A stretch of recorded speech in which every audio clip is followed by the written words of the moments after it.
Hi everyone, it's been a while. I'm going to be back to doing these weekly recaps on my doctoral journey, and so I wanted to take this opportunity to give a little bit of um, a an idea of what I've been doing for the last couple of months. My semester ended mid-November, and I went back to school about mid-January. So I had almost 2 months off, about 2 months, which is like I was telling people a little bit too long. I wish it was maybe a little bit shorter because I got a little bit too out of a routine. And so getting back into it was something I was a little bit nervous about, but I definitely am back. And I just attended my first week of classes, and so I wanted to give you an idea of kind of what I've been doing during my winter break, and just kind of thoughts overall. Like I said, just really a time to catch up. So my winter break, I definitely had a lot of things I wanted to get done personally and for Latinx in academia, things that I wanted to do for school to kind of just get on track, things for work. And I will tell you, like 10% of that got done. It really, I wasn't, I didn't complete a lot of what I wanted to, but I'm also very okay with that. I'm glad because I did rest a lot. I did a lot of sleeping in. I did a lot of puzzles. I just really relaxed and took advantage of the time off, and I'm really glad I did. I think I needed it. The first semester was very emotional for me. Um, and yeah, it was just really nice to take that time off. Um, I've been thinking a lot, obviously, it's the new year, and I've been thinking a lot about just my own personal journey and kind of where my life started in the beginning of 2020 until now. And obviously, our lives look nothing like it did 12 months ago. Um, and I'm no different.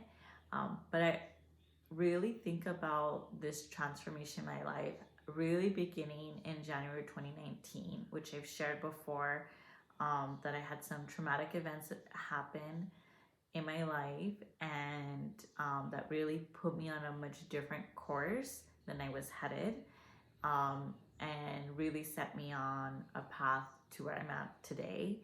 Um, and so that's brought a lot of, and some of them were good, some of them not so good, but it's brought a lot of what I feel is resiliency and built my resiliency. And I'm really um, still growing, but knowing and understanding how much I've grown has been really wonderful for my self-esteem, I think, and my confidence. So um, one of the things I'm doing, it's the new year, and of course, like so many other people, I think about kind of what I want to get accomplished and whatnot.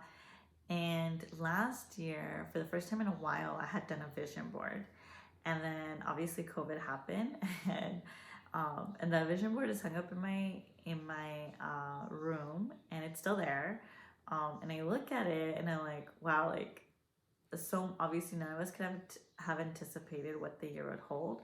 But surprisingly, a lot of what I wanted to get done did get done, um, and maybe not in the way I had originally imagined, but it still got done, and in some way. And so I'm really, I thought that was really interesting for this year because there is so much uncertainty. I've decided to keep my goals and my vision board more of a monthly target. So I'm only thinking 1 month ahead. I'm going to be planning kind of throughout the year, but not focusing on things that will be in August, really just focusing on what I want to take care of in the next 30 days. And that has definitely taken off a lot of pressure. I tend to put a lot of pressure on myself in terms of what I want to do and how I want things to be and look. And so this has really alleviated a lot of that for me. So I'm really excited to see if that's something that I am consistent with and that I stick to. I tend to get really um, invested into a new way of doing things, and then lose steam very fast. So um, one of like my words for this month is really just consistently like sticking to it, making a plan, sticking to it, and then if it needs to be adjusted, adjust it, but don't just throw it out. The other thing that I wanted to talk about, as I'm recording this, you can't see, but the TV is on with the impeachment proceedings. And one of the things that is important for me is that Latinx in academia does not shy away from political discourse and conversation and accountability.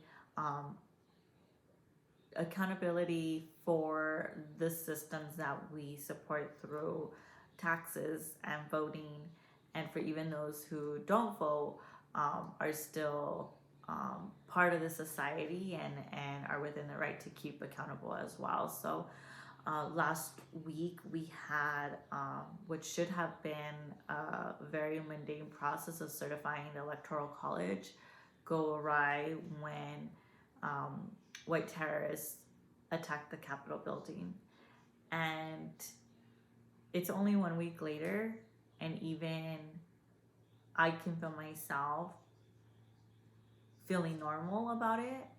I think that once kind of what snaps me out of that is when I hear someone's personal account of hiding, of hearing gunshots, of being scared for their life, reaching out to their family thinking that they were going to die, that they were going to be murdered. And then, of course, those who were murdered. And I have mentioned before, I'm for defunding the police. I am, and I think that it's really interesting because it's just a lot of, what's the word I'm looking for? I'm at a loss for words now. A lot of the platform that these white nationalists stand on is for law and order and, this quote, Blue Lives Matter movement, which I don't believe in. And then to go and be violent in the way that they were,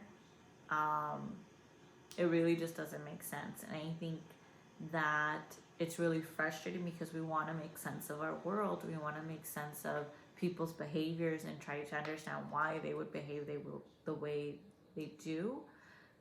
But I think we also need to understand that there are individuals whose behavior cannot be explained or justified, or there's just no logic that can be attached to the rhetoric, and having to settle on that, it's just not going to make sense to us, is really unsettling.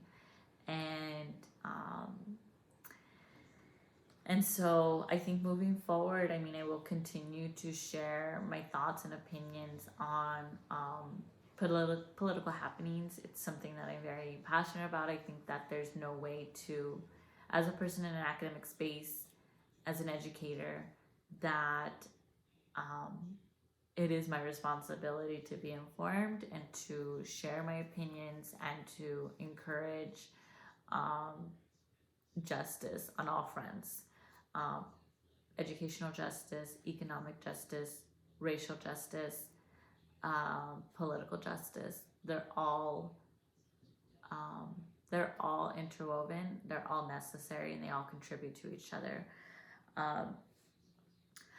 The other thing is that it is important that we, as I mentioned, keep these politicians accountable for their actions and for their responsibility in this. And hearing the impeachment proceedings and hearing so many of them still trying to argue their way out of why the president isn't responsible, why really just the both sides argument, which is just so disgusting to me. It really is disgusting, and I truly do hope that we're able to keep all of these individuals accountable, and whether it's their time for re-election, or I know there's a couple of resolutions regarding removing them from office as well. So that accountability stays with them and on them,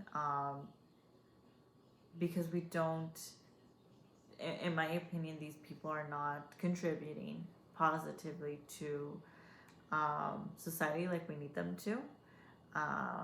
Their efforts are not in line with the oath that they promised, and we as the citizens of the US, and I don't say citizens in terms of a legal citizen, I just mean residents of this country that we inhabit, are they're made to serve us, or their position is to serve us, and if they're not, they must be removed. So